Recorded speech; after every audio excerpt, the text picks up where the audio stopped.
Scene 1, take 2. Action.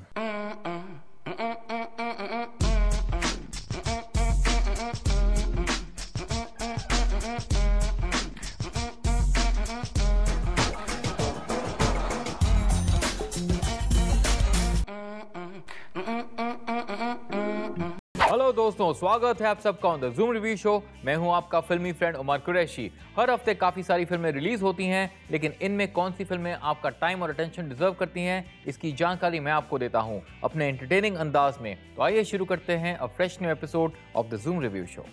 इस हफ्ते action का माहौल छाया हुआ है बॉलीवुड पर विद हॉलिडे। ये फिल्म रीमेक है of the 2012 Tamil hit Thuppakki. Lead roles निभा रहे हैं खिलाड़ी कुमार और उनकी लकी मैस्कट सोनाक्षी सिन्हा। फिल्मों की भाषा सिखाने आ रहा है फिल्मिस्तान। इस फिल्म को लिखा और डायरेक्ट किया है नितिन कक्कड़ ने। अहम भूमिकाएं निभा रहे हैं शारिब हाशमी, इनामुल हक और कुमुद Mishra. Hollywood plans to keep you on the edge of your seats with Edge of Tomorrow. इस फिल्म को लिखा और डायरेक्ट किया है डग लिमैन ने and is based on the Japanese novel All You Need Is Kill by Hiroshi Sakurazaka. Lead roles में Hollywood hotshot Tom Cruise को company दे रहे हैं एमिली ब्लंट, बिल पैक्सटन और ब्रेंडा ग्लीसन। और दोस्तों, फिल्मों के अलावा नए गानों के रिव्यूज भी सिर्फ आज के द जूम रिव्यू शो पर। हॉलिडे को डायरेक्ट किया है AR मुरुगदॉस ने। Akshay Kumar will be flexing his muscles in this action thriller along with Sonakshi Sinha, Farhad, Govinda and Sumit Raghavan. तो क्या हॉलिडे बाकी फिल्मों की छुट्टी कर देगा द बॉक्स ऑफिस? चलिए पता लगाते हैं। इंडियन आर्मी के ऑफिसर विराट बख्शी छुट्टियों में मुंबई आते हैं to spend time with his family. अपने पुलिस ऑफिसर दोस्त के साथ एक टेररिस्ट उनके हाथ लगता है। With the help of fellow army officers, Virat foils the plans of the terrorist. Plan foil होने के बाद टेररिस्ट का लीडर विराट की तबाही चाहता है और उसकी खोज में मुंबई आ जाता है। अब शुरू होता है a cat and mouse game between the terrorist and Virat. इस खतरनाक खेल में किसके इरादे कामयाब होंगे, ये पता चलेगा इन हॉलिडे। अक्षय कुमार निभा रहे हैं विराट बख्शी का किरदार। अक्षय की पर्सनालिटी उनके कैरेक्टर को सूट करती है। His cool and confident attitude is just right for the role of an army man without being unrealistic. Action scenes को भी अक्षय ने काफी कंफर्टेबली हैंडल किया है। उनकी परफॉर्मेंस और पोर्ट्रेयल एक्साइटिंग है and should be one of the main reasons to watch this film. Akshay totally rocks. Sonakshi Sinha दिखाई देंगी as Saiba. She plays Akshay Kumar love interest. इस एक्शन ओरिएंटेड फिल्म में सोनाक्षी का रोल छोटा है। Unfortunately, her romantic track serves as a distraction from the main plot. Sonakshi has little else to do than serve as eye candy. Farhad अपना debut कर रहे हैं in Holiday. He plays the leader of the terrorists.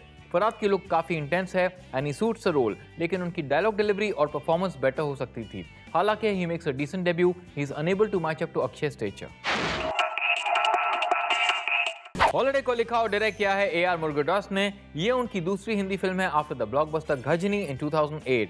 Core story line काफी interesting है and the writing boasts of intelligence. However, the romantic track is distracting and doesn't add to the main plot. The comedy portions don't always work and there is one song too many which slows down the pace.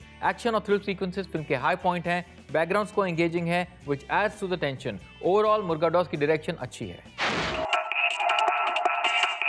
Holiday का music दिया है प्रीतम ने। शायराना एक romantic गाना है जिसे गाया अरिजीत सिंह ने एक अलग अंदाज में। गाना पेपी है, स्पेशली द मुखड़ा। तू ही तो है को सुपर्बली गाया है बेनी दयाल ने। इस कैची गाने का म्यूजिक फास्ट पेस्ड है and manages to leave a mark. Blame the night एक कूल पार्टी सॉन्ग है with catchy electronic music. Arijit Singh, Aditi Singh Sharma और पीयूष कपूर ने अपनी आवाजें दी हैं टू दिस एंटरटेनिंग सॉन्ग। अश्क ना हो एक इमोशनल गाना है with beautiful lyrics by Irshad Kamil. Arijit Singh brings out the nuances in this song with his effective vocals. Overall holiday का म्यूजिक एंटरटेनिंग है। दोस्तों, that was my review of holiday, लेकिन मेरा वर्डिक्ट अभी बाकी है, कहीं मत जाइए। मैं अभी हाजिर होता हूं with the verdict of holiday and the reviews of Filmistaan and edge of tomorrow, लेकिन एक छोटे से ब्रेक के बाद। Welcome back friends, zoom review show पर आप सबका फिर स्वागत है और मैं हूं उमर कुरैशी। ब्रेक से पहले मैंने आपको बताया हॉलिडे का रिव्यू, लेकिन will this prove to be a holiday weekend for the film makers? ये पता चलेगा मेरे वर्डिक्ट में, so let's find out. Holiday को अगर मैं दो शब्दों में डिस्क्राइब करूं तो वो है अक्षय कुमार। जी हाँ, Akki is super cool and delivers a knockout with this action thriller. फिल्म का रोमांटिक एंगल इसका वीक पॉइंट है and Govinda has been underutilised in a cameo. हालांकि फिल्म का बैकग्राउंड स्कोर अच्छा है, the song slow down the pace. तकरीबन 3 घंटे की इस फिल्म को आसानी से एडिट किया जा सकता था to make it crisper. Story line में थोड़े लूपहोल्स भी हैं but one can overlook it. Hollywood stunt coordinator Greg Powell ensures धमाकेदार action which will keep you entertain. इस हॉलिडे के लिए आप शायद काम से छुट्टी ना लें, लेकिन एक वन टाइम वॉच के लिए मैं रेकमेंड करता हूँ। हॉलिडे को मैं देता हूँ 3 स्टार्स।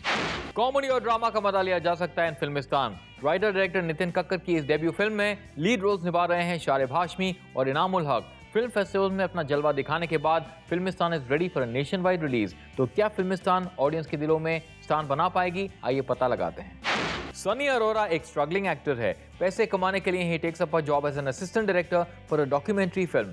शूटिंग के लिए the international crew goes to Rajasthan close to the border. एक रात सनी को टेररिस्ट अगवा कर लेते हैं और पाकिस्तान ले जाते हैं, mistaking him for an American. अपनी गलती रियलाइज करने के बाद they decide to keep him there till they find their true target. फिल्मी कीड़ा Sunny wins over the Bollywood star Pakistanis with his antics, specially Aftab. लेकिन वहां से बच निकलने के लिए क्या यह काफी होगा?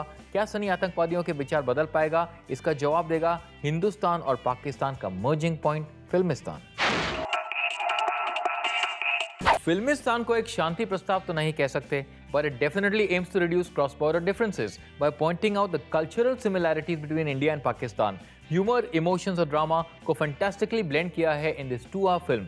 Performances लाजवाब हैं। शारिब हाशमी, इनामुल हक and Kumud Mishra are outstanding and totally believable.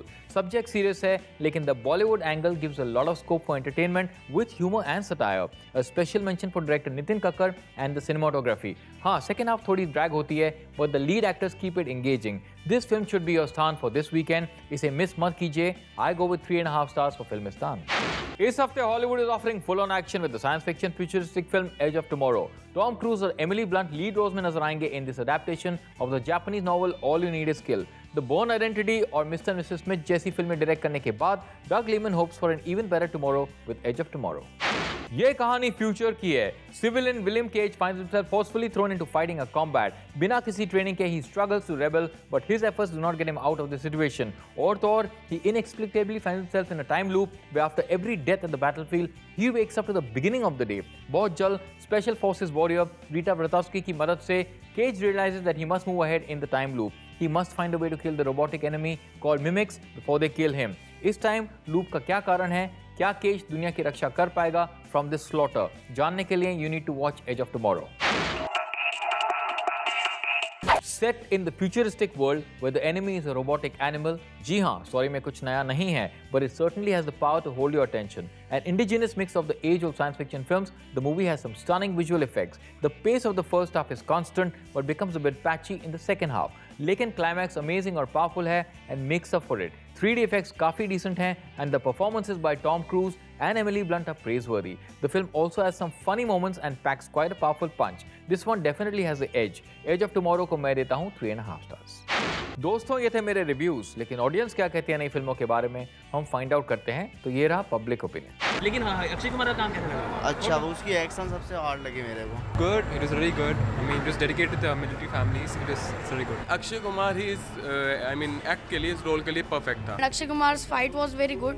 He's the most fittest actor in the industry, so I mean, it makes sense to have him as a soldier. आपने मेरे रिव्यूज देखे और ऑडियंस ने भी अपना वर्डिक्ट दे दिया है, लेकिन दोस्तों हमारा शो भी बाकी है। कहीं मत जाइए, क्योंकि I'll be right back with exciting music reviews from forthcoming films. लेकिन एक छोटे से ब्रेक के बाद। वेलकम बैक फ्रेंड्स, आप देख रहे हैं द ज़ूम रिव्यू शो और मैं हूं उमर कुरैशी। दोस्तों, अब समय आ गया है हमारे special segment fresh music reviews का। सिद्धार्थ मल्होत्रा और श्रद्धा कपूर पहली बार एक साथ नजर आएंगे इन एक विलन। जरूरत को बहुत खूबसूरती से गाया है मुस्तफा जायद ने। हालांकि this is an emotional song about longing for a loved one. इसका music by Mithoon is quite pacy. Music अच्छा, लिरिक्स अच्छे और वोकल्स भी बढ़िया हैं। This song gets a thumbs up from me. Controversial boxer Vijender Singh जल्द अपना डेब्यू करेंगे in Fugly. Good in bed एक अलग किस्म का गाना है with funny lyrics by Niren Bhatt. Prashant Vadhyar का म्यूजिक कूल है, specially the guitar portions. It does have an Elvis Presley hangover though. Prashant वाद्यार, Rajiv Sundaresan और सुनैना कक्कर के वोकल्स गाने को सूट करते हैं। ओवरऑल ये गाना टाइम पास है। एंड नाउ इट्स टाइम हमारे अगले सेगमेंट का, top movies of the week which are currently running in theatres. Number 3 पर है कुकू माथुर की झंड हो गई, जिसने अपने पहले हफ्ते में ₹2 करोड़ का बिजनेस किया है। ये फिल्म फिलहाल 600 थिएटर्स में चल रही है। नंबर 2 पर है सिटी लाइट्स, जिसने अपने पहले हफ्ते में ₹5.25 करोड़ का बिजनेस किया है। ये फिल्म फिलहाल 750 थिएटर्स में चल रही है। और नंबर 1 पर है हीरोपंती, जिसने अपने दूसरे हफ्ते में ₹14 करोड़ का बिजनेस किया है। ये फिल्म फिलहाल 1493 थिएटर्स में चल रही है और इसका अब तक का नेट कलेक्शन है ₹48 करोड़। इस हफ्ते की नई रिलीज हॉलीडे को 30% की ओपनिंग मिली है। ये फिल्म 2200 थिएटर्स में रिलीज हुई है। इस हफ्ते की दूसरी रिलीज फिल्मिस्तान को बिलो 10% की ओपनिंग मिली है। ये फिल्म 500 थिएटर्स में रिलीज हुई है। और अब एक क्विक रिकैप मेरे आज के रेटिंग्स का। हॉलिडे को मैंने दिए 3 स्टार्स, फिल्मिस्तान को मैंने दिए 3.5 stars and edge of tomorrow gets 3.5 stars from me.